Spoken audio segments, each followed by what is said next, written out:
Welcome to the Nurturing Fathers Podcast, a show dedicated to helping men succeed at the most challenging and rewarding job they'll ever have, being a dad.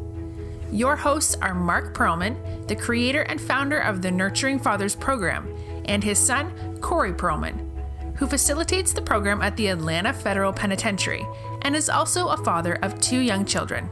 It's time to add tools to your Nurturing Fathers toolbox. Mark and Corey, take it away. Hey everyone, it's Corey and Mark coming back to you with another episode of the Nurturing Fathers podcast. Dad, how you doing, bud? I'm great. Very happy to be doing this with you, Corey Perlman, and thanks for joining us, you folks who are listening. So today we are going to talk about fathers and fathering sons. And this is a little more near and dear to my heart since I raised 2 boys. Corey's the younger of the 2. His brother Jamie is the older of the 2. But I had some experience raising sons. But Corey is right in the mix right now with his 5-year-old son Milo. So I think we'll do the same dynamic here in that I'll ask the questions, let Corey from his experience in the trenches give the answers, and we'll just talk about it some together. So fathering sons, whereas daughters were looking at the father as the opposite sex and what that's about and what that bodes for the future, the son is looking at the dad as what does it mean to be a man? What is this about? How do you walk? How do you talk? How do you treat women? And you are his first role model or learner, teacher in this regard. Now, the teaching doesn't just come with verbal stuff, which is important. What we say matters, but mostly every move you make, everything you do, he is absorbing and learning from. It really comes back to, and I think this is a good way to start for both fathering daughters and sons, is when we talk about discipline and reminding ourselves that, discipline, the word discipline, disciple is teaching, right? And so it's not correcting the behavior or forcing them to do, but actually helping them, training them, teaching them to want to do the right thing. And I think with our sons, that becomes even more important because I've noticed a big difference between Talia and Milo is Milo's very physical. I can count down from 5 with Talia and she will change her behavior based on not wanting that number to get down to 1. Milo, not so much. I can count down to 0. He will watch me count down to 0. He'll look at me while he's doing the incorrect behavior and continue doing it. It's very frustrating. So I've had to figure out ways to teach and parent Milo in a very different way than I have Talia. A couple of things about boys that I've noticed raising 2 and just kind of studying it some is boys are in their bodies. Yes. Totally. They physically act out everything. And that is they act out their feelings. They don't actually talk about their feelings or label them. Girls might learn to do that. Boys feel them and act them out. And they are so in their bodies that they tend to act out what is going on with them internally. And it's a little harder to stop and certainly harder to teach when they are in those physical moments. Boys act out their emotions physically. So the key would be to calm that down as much as possible in whatever way works. And whatever teaching happens, give it a little time until that physicality and that explosion, if you will, is calmed. And then he'll be more accessible to some learning and some discipline. But boys are very into their bodies. You can see the way they play and they express their emotions through the physicality. The thing with Milo, and I think with the guys that have sons, that we as dads have to be so careful with our daughters, the physical side of parenting them, I don't feel like is as concerning because I feel like with guys, we're so careful about fear and anger and physically disciplining our daughters that it's not as a part of the concern as it is with sons. What I've noticed with Milo is I'm quicker to want to use my hands and to be physical with him. And I really don't want the fabric of our relationship to be fear or violence of any way. And A, because he is a boy and I feel a little bit like it's easier to be tough with him or whatever. And B, because he is so physical, there are moments where I feel like, I can only do so much and I have to use my hands or physically move him in different places and things of that nature. So one of the things I think has been important with me, with Milo in particular, is really watching my emotions. So a couple things from the Nurturing Fathers program, making sure that I take care of my own needs first. So when I'm interacting with Milo, that I'm not hungry, that I'm not overtired or stressed, that I can interact with him in a way that I'm in an emotionally good state.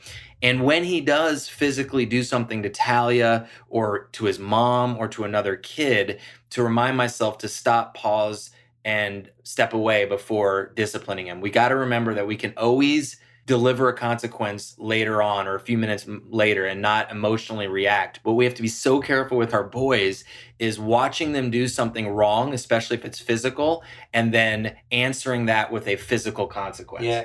And that pausing not only is right for you because it gives you the opportunity to think about how you want to approach this for the best outcome. And the outcome is calming him down and teaching him something, but it works best for him too, and that he needs time to calm down.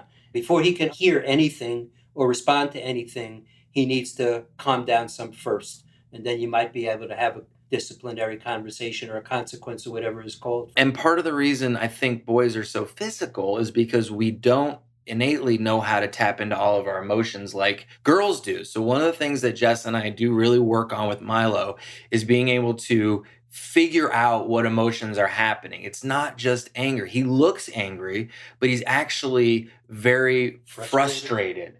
Or he's sad. Sometimes he's sad. And by naming those, labeling those emotions and helping him work through those stops him from always going to the anger side. Because if we're not careful, and remember, guys, I've done a lot of this work in the prison.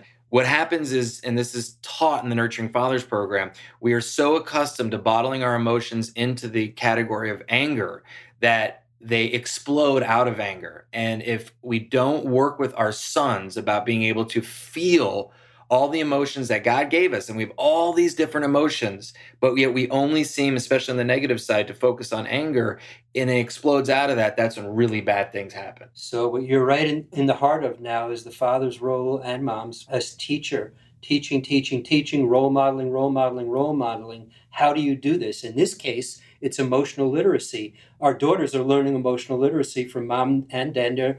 It's more natural to them. Boys have it too, but it's acted out physically, especially at those young ages. So you giving him the words to identify and go with the emotions, you asking him what he's feeling and prompting him to label that emotion is not only good for him in the moment, but it's teaching him emotional literacy, which will serve him so big in the future, because adult men who do not have that emotional literacy are not only limited in marriage and parenting, but they also can be dangerous. If you don't have the emotional literacy, you may not have the empathy and compassion for other people. And the feelings have to go somewhere. And so if we're not able to label them and express them in different areas, such as frustration and later on in life, jealousy and sadness, it literally just spills out in anger. I use the example with the guys when I'm talking to my wife, like say we were at a party and she was talking to another guy or something, or spending a lot of time with another guy, just as an example.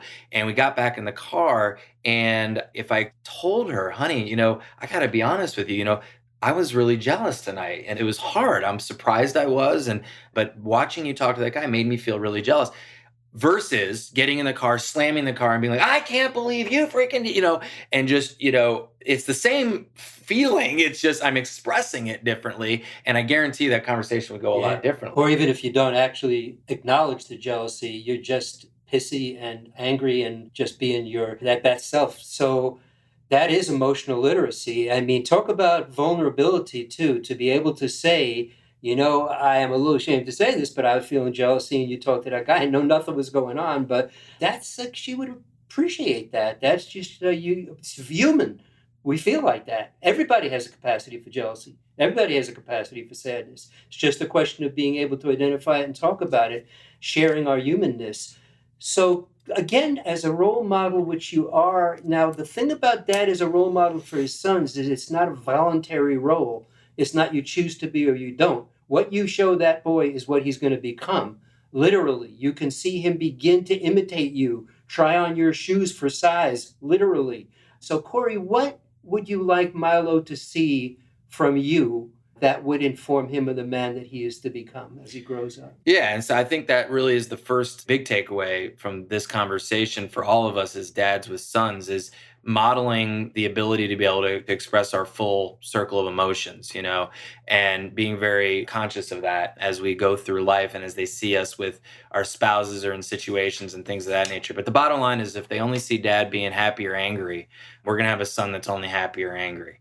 And if we see a dad that's explosive on the tennis court, or, parenting, or in any other situation, or even at a football game or a sporting event of some kind, they're going to model that, So we got to take ownership of making sure that our sons see us utilizing all the different emotions that are innate in us and that we were given. I want him to know that strength does not mean the typical things that we kind of see out in society and things of that nature for men, that it's okay to be kind. It's okay to be tender, as you've talked about at times, and to show our emotions, to cry when it's appropriate to cry, and to basically feel, and I think that that's really important as well. And just like we talked about from the last podcast, to treat others with kindness, and very much in particular women and girls, and making sure that we honor them. He honors his mom, he honors his sister, he honors the women in his life, and model that as best as I possibly can. One other step in that direction, he's watching you and your wife, Jessica, in how a male-female does that. How do you do that dance? What is affection? What is love? How do you resolve conflict? When you disagree, does that get physical? Does that get ugly? I mean, he's learning and watching how that's done. So what do you and Jess as a couple try and display for his future benefit?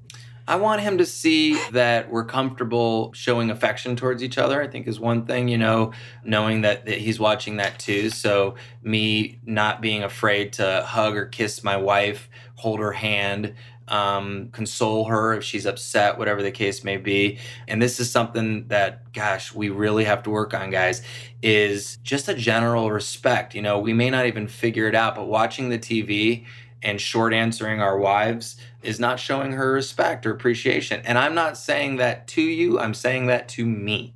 So it's the constant reminder that this is an equal partnership with her, and that she deserves our respect probably more than anybody else does. And, one of the other things, Andy Stanley, our pastor at our church, talks about, that he has his boys stand up when the mom comes in the room before they sit down. Just something that he just put into practice with his kids, to remember to honor their mom. Honor their mom. She is, someone to honor. And one of the things that I try to do, even though it's hard because they run at me, but when I come home from a trip, to go connect with my wife first before connecting with the kids, because she is my number one priority. They are very close number two, but to show that that relationship is that valued is really important. When you guys were growing up, we used to play a lot. Yes. I mean, from the very youngest ages, tickle fights, horsey rides, just roughing around, rolling around. I mean, Mom would stand and watch, sometimes shake her head. What role does play have with you and your son? Oh, so much. There's so many lessons that can be learned. He just loves to do it. And I say this, it's a little bit of a broken record, but we have to double down on our strengths, and we are really good at play. Dads are really innate at being good at having fun and playing with our kids. So mom looks at that and goes, how do you do that? How can you have so much fun with them and they just enjoy that so much? We're just good at it. So let's do it. And so some of the things that I try to do is make sure that we talk about in the Nurturing Fathers program, putting our own oxygen masks on first before assisting others. So taking care of our own needs. So when I get a good workout in, I've had a good productive day at work, I can go home and really concentrate on playing with my kids. I'm not distracted. I'm not tired. I have good energy. So making sure I come home with that energy is really key for me to play. And then just being super intentional about no distractions, and just being okay with the fact that this is the best place I can be. There's no place else I can be than to play with him. And he just loves it so much. So it develops so much connection and bond between Milo and I, and with Talia as well. But playing basketball with Milo every night, creating that ritual, that time together. And here's the other thing, guys. We spend direct time with each other, one-on-one time, one with Milo, one with Talia, every single night that we possibly can. And I have to fight for this, not to use technology as that time. If it was up to Milo, it would be he and I playing Mario Odyssey. And I love doing it with him, and it's fun, and we have a great time. But it's a little bit of a distraction. So to the extent that we can do other things besides technology as that playtime is really important. Yeah, and I imagine outdoors too. Yeah. I remember the hours we spent teaching you guys how to hit a baseball, how to do this or that outside, just a wonderful time. But something about doing some of those physical sports things in the outdoors. Well, here's a great byproduct of the quarter game that we used to play. This was during the divorce, too, by the way. Dad and I on Wednesday or Friday nights would sit here with a cup and quarters and literally bouncing quarters into this jar and see who could get the most of them.